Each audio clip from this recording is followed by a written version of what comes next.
Water लिलीचं फूल खूपच आकर्षक दिसते. पॉलिनेटर पण भरपूर येतात आणि यावेळेस हे ग्रो करायचा चांगला टाईम आला आहे असं मला वाटते. कारण बघा तुम्ही आता हे जे पानं असतात ना, पावसाळ्यामध्ये काय होते, या पानावरच नवीन ग्रोथ सुरू होते. म्हणजे इथंच मुळे आणि छोटे-छोटे पानं यायला लागते. हळू हे पान खराब होते आणि त्याला मुळे आणि पानं नवीन तयार होते.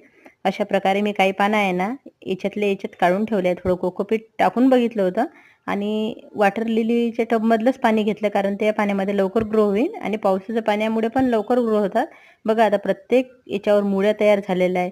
कुठे-कुठे छोटे-छोटे पानंसुद्धा आलेले आहे. म्हणून म्हटलं आता चक्क वॉटर लिली पानावरच ग्रो होते या टाईमला. म्हणजेच या टाईमला लवकर हे लागू शकते. अशा प्रकारे बघू शकता आणि छोटी-छोटी माहिती मला जी मिळते ना बागकाम करता-करता माझ्या अनुभवातून, ते मी तुम्हाला सांगण्याचा नेहमीच प्रयत्न करत असते. आणि खूप आनंद मिळते बागकाम करताना. नक्की करून बघा. आणि इथं बघा तुम्ही, प्रत्येक पानावर अशी ग्रोथ होत होती म्हणून मी काढून ठेवले. आवडल्यास सबस्क्राईब केल्याशिवाय जाऊ नका.